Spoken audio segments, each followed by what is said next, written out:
We are still in the midst of the NBA playoffs, but we got some massive off-season news right here. It's a rumor, but it's been posted by the Athletic NBA, so you know it's reputable source. It's that the New Orleans Pelicans and Zion Williamson and his family are not on good terms right now. This comes on the heels of Stan Van Gundy and the Pelicans organization mutually parting ways, which is just a nice way of saying that he got fired.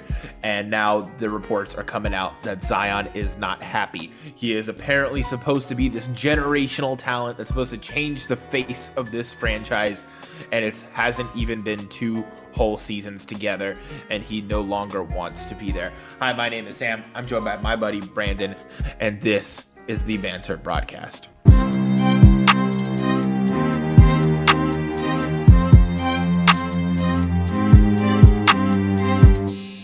So, Brandon, what do you make of all of this news surrounding the Pelicans? It seems like that massive trade they made when they got rid of Anthony Davis, all the guys that they got in return no longer want to be there. Lonzo Ball, we've had so many rumors about him at the trade deadline. Probably he is not going to make a return this season. Josh Hart, I think, is maybe the only one that's happy there. Brandon Ingram looks like he wants out, and now Zion Williamson is not even happy to be there either. So what is going on in New Orleans? Well, you got to think about it this way. This, I think, stems all the way back to even before, I think even with the Anthony Davis trade, but with Zion and when he was coming out of Duke, when he was entering the draft, he was obviously the clear consensus number one overall pick, but a lot of reports and rumors were stating that, the main destination for him was going to be in a great market and a great organization. That's clearly not New Orleans. And in fact, there also have been reports and some rumors that if the NBA if the New Orleans Pelicans were up for sale, or if, possibly for relocation, that they would be the first team to, look for relocation to move away from New Orleans. So clearly this is this could be a move that, Zion makes. And, a lot of people have been saying that the Pelicans are on borrowed time with Zion, that it's clear that he definitely, if things don't change, that he might move on. Now, I thought Stan was going to be a great head coach for them. You're not that guy, pal. Trust me. You're not that guy. He's a great defensive-minded head coach. And I thought with a team with a lot of great offensive pieces, you mentioned Brandon Ingram, Josh Hart, obviously Zion. They, Lonzo, when he's on his game, could be good offensively. Lonzo Ball had a triple single. With JJ Redick as well, and some few other pieces that they were able to pick up, they offensively they look fine, but defensively he was gonna come in there and help. But I don't think that wasn't the case at all. I think this was I think Zion's frustration has stemmed back to since he was drafted by the Pelicans. I think it was more so the fact that he wasn't happy of the fact that he wasn't going to the big market that he wanted to go to, that he was going to the New Orleans Pelicans. They're not the Lakers, they're not the Knicks, they're not Miami, they're not in a big market. So with that being said, it's kind of hard. New Orleans is not a small market though either. It's not a small market, but it's not football. No, it's definitely not. It's not a great comparison, but it's like one of the biggest teams in the NFL. Like they sell out their stadium every single game. Obviously, it's not exactly the same. It's not 1-to-1, but there's something surrounding this franchise. Going all the way back, like the ownership has changed a couple of times. That's why we have the Utah Jazz and not the New Orleans Jazz, because that ownership wanted out of New Orleans. Then the Hornets, and now the Pelicans. So it's like there's a revolving door in New Orleans with the NBA. Anthony Davis, they had him. He was supposed to be a generational talent that changed their franchise, and not long after he joined the team, he wanted out. Now you get pretty much a carbon copy in terms of what he was supposed to do for the team in Zion, and it seems like his timer is even shorter. Davis is that extension. Zion's still on a rookie deal. Yeah, and I think the issue is going to become is the fact that if it gets to the point where they might have to move on from Zion, how do they move on? Now, though, it's not just Zion and maybe the people around Zion that's upset about his situation in New Orleans. It could it is too, because there was kind of throughout the season and after Van Gundy's firing, not only did Brandon Ingram, and his camp kind of there were the reports of his camp and him being frustrated with what Van Gundy was doing to the team, in his role, but it was also the same thing with Zion. We saw that as well. The fact that he wasn't getting played and that how much he wanted to, and how he was being utilized, I think really for both of them was a big issue. And these are your two centerpieces. I mean, Brandon Ingram both of these guys are all-star level players, and they showed it the past 2 seasons when they're both healthy and when they're both ready to play. And the fact that all these pieces that they got in the Anthony Davis trade, Lonzo is most likely out. They couldn't find a suitor for him. And so most likely, I mean, he's a restricted free agent, but I doubt no one's going to match. They pick up Eric Bledsoe, which is an obvious downgrade, even though they got 5 picks back from the Milwaukee Bucks. It was an obvious downgrade compared to Jrue Holiday, and we're even seeing that now.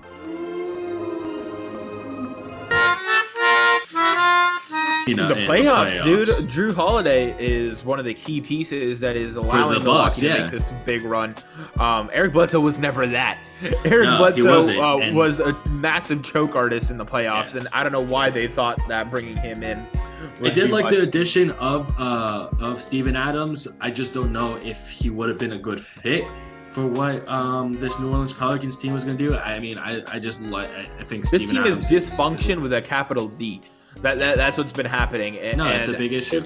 It's hard to explain why, because they've had some really good rosters recently. I mean, you go as far back as when they paired Anthony Davis and DeMarcus Cousins. Yeah. But I mean, on paper, that's what a roster's made. It's then just up to the coaching it's all the coaching, that. It's the player development. I think right now that with. We're going to talk about it in later videos, but the revolving door of NBA coaches is happening now. I mean, you think about the past 24, 36 hours of what's happened to several different organizations. Again, we're going to talk about it in a different video, but the fact that, the revolving door of NBA coaches right now, I think it just shows that the fact that, teams not only want to win right now, but there are rosters that could win right now or could, make a playoff push. I mean, you look at Atlanta, last season, they weren't doing so well. Right now, they're having 3-2 series. You took the words right out of my mouth. Yeah, they make a coaching change to get rid of, Lloyd, right? They get rid of Lloyd. They put in Nate McMillan as an interim, and he's done really well. He's been able to get this team to do some great things defensively. Offensively, we knew that they had the pieces there. And they're right now up 3-2 against the Philadelphia 76ers. When we said it in our previous video that this could have been a wash series, but the fact that that Atlanta is battling out, I think is tremendous. So I think definitely needs something like that. I think a few teams this season really put the fear of God in some of these other franchises. The Suns making the run that they have, really, it was one big move really in getting CP3, and then just a couple of vet guys around them. But really, it's Monty Williams, trusting him, seeing what kind of coach he really. The funny thing is, Monty Williams was an assistant for New Orleans not too long ago. Yeah, but the fact that you've seen what he's done, and even going as far back as the bubble, having that 8-0 run, in the bubble, just shows the fact that just one piece and one coaching adjustment could make a big difference. And right now, and then you look at for example, the Knicks, dude. They had the coach of the year, Tom Thibodeau, coach of the year. And this team, I mean, they didn't go far in the playoffs. They lost in the first round, but they went from the laughingstock of the NBA to the playoff.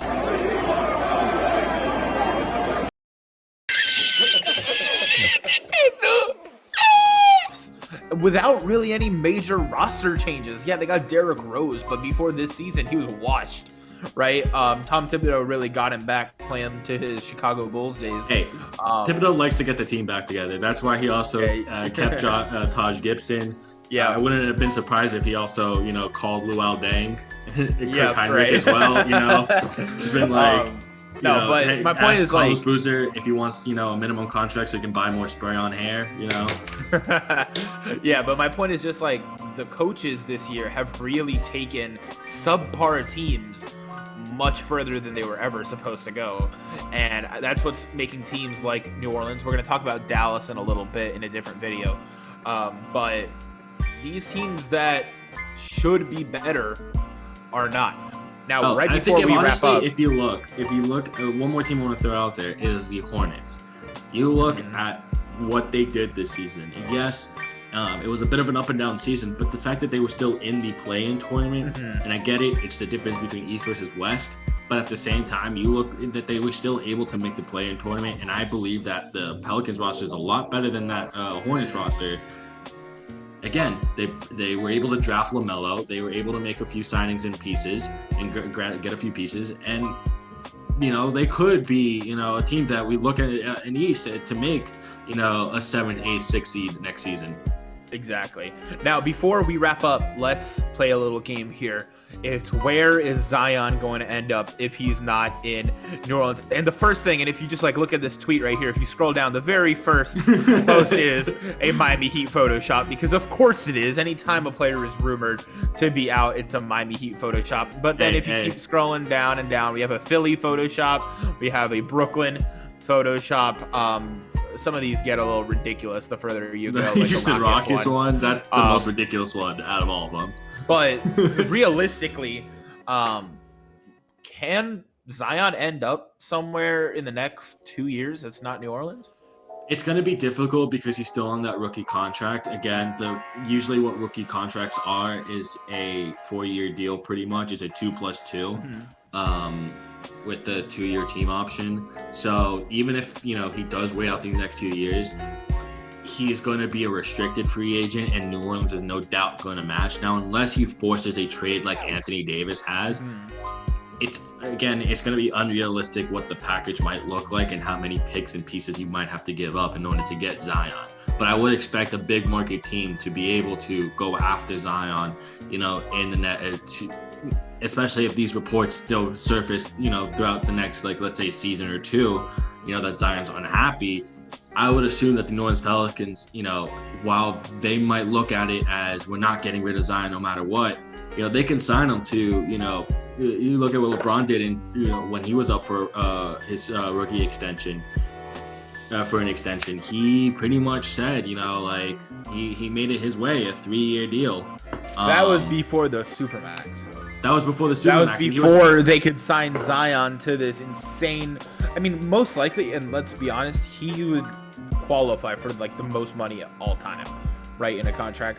I would not be surprised if in 2 years he gets the biggest NBA contract ever.